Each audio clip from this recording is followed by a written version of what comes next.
Salut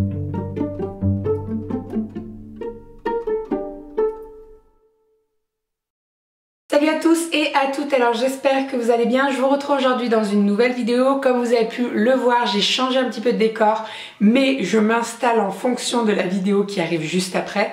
Et donc comme vous pouvez le remarquer, je suis actuellement dans ma cuisine puisque j'ai décidé de reprendre les vidéos recettes puisque vous avez été nombreux à me demander d'en refaire. Donc je m'exécute. Aujourd'hui, ça sera une recette spéciale Mardi Gras puisque c'est la semaine prochaine. Et donc, je vais vous partager ma recette de bugne. Il faut savoir que c'est une recette qui me vient de ma grand-mère. Donc voilà, c'est un petit peu un petit clin d'œil à ma mamie. Et voilà. Donc, je vous partage la recette et puis on se retrouve à la fin. Donc pour les ingrédients, on aura besoin de 500 g de farine, de 75 g de beurre, d'un demi-verre de lait, de 6 cuillères à soupe de sucre, d'une cuillère à soupe de rhum, de 3 œufs et d'un sachet de levure. Donc dans un premier temps, on va mélanger tout ce qui est sec, c'est-à-dire la farine, la levure et le sucre. On va venir ensuite mélanger le tout et faire un petit puits. On y ajoute les 3 œufs entiers.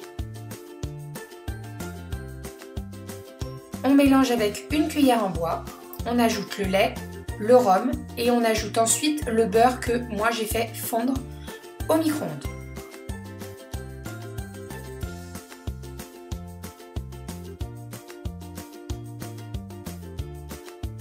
Et donc on va venir mélanger le tout. Alors vous pouvez très bien utiliser vos mains, c'est beaucoup plus pratique. Ensuite, je vous conseille de garder la farine pas très loin puisque moi j'en ajoute toujours un petit peu pour pas que la pâte colle aux doigts et pour que ça soit plus facile pour l'étaler. Une fois la pâte prête et pas trop collante, on laisse reposer 1 heure. Alors ensuite, je vais venir mettre de la farine pour éviter que la pâte colle à mon plan de travail. Je vais venir partager la pâte en 4 pour que ce soit beaucoup plus facile pour l'étaler. Et ensuite, je vais venir étaler ma pâte avec mon rouleau à pâtisserie. Alors personnellement, j'aime quand les bugnes ne sont pas trop épaisses ni trop fines. Donc voilà, après c'est selon vos envies. Comme d'habitude, je rajoute un tout petit peu de farine, ça m'évite que la pâte colle à mon plan de travail.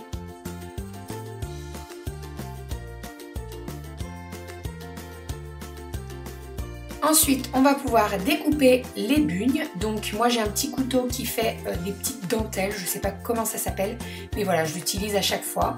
Et je viens découper en fait en longueur et après la taille de mes bugnes selon mes envies et je viens faire un petit trou au milieu.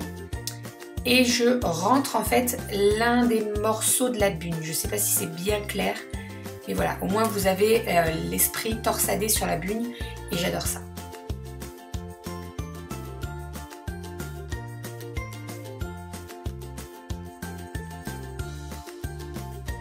Ensuite, on va passer à la cuisson. Alors là, c'est très simple. Moi, personnellement, j'ai une friteuse. Donc, je mets ma friteuse à 170 degrés et je vais venir faire dorer les bugnes un petit peu de chaque côté.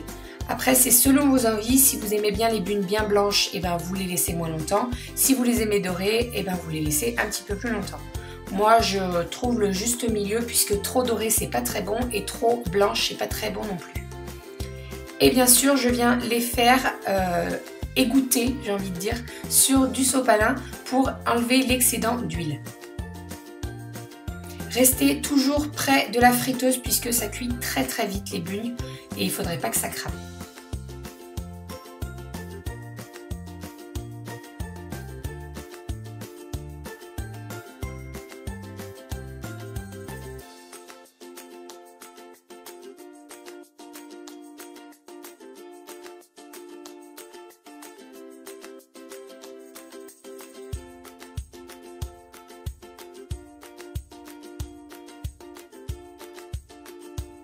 Une fois que toutes vos bugnes sont prêtes, on va pouvoir les disposer dans un plat. Et moi personnellement, ce que j'adore, c'est rajouter un petit peu de sucre glace. Ça permet de décorer et ça permet de sucrer un petit peu, puisqu'il faut savoir que les bugnes ne sont pas très sucrées. Voilà, c'est pas un dessert qui est très sucré, donc c'est vraiment parfait. J'adore rajouter du sucre glace dessus, ça fait très beau et c'est très bon. Et voilà! Donc voilà pour ce qu'il en est pour la recette. Donc comme vous avez pu le voir, c'est pas très compliqué, il y a une seule pâte à faire, il faut laisser un petit peu reposer. Et puis après, le plus ennuyant, j'ai envie de dire, et encore moi je trouve pas que ce soit très ennuyant, c'est la cuisson, puisqu'il faut le faire à l'huile en fait. Donc la friteuse ou sur votre plaque, c'est comme vous voulez, comme vous le souhaitez. Donc voilà, bien entendu. Préparez-vous à vous laver les cheveux et tout après parce que vous sentez l'huile, hein, bien entendu, donc voilà. J'espère que cette petite recette vous aura plu. N'hésitez pas à me dire si vous voulez d'autres recettes en barre d'infos. Si vous avez des idées de recettes, n'hésitez pas, je vais bosser là-dessus, il n'y a pas de problème. Je vous fais plein de bisous, prenez soin de vous et à très vite. Bisous!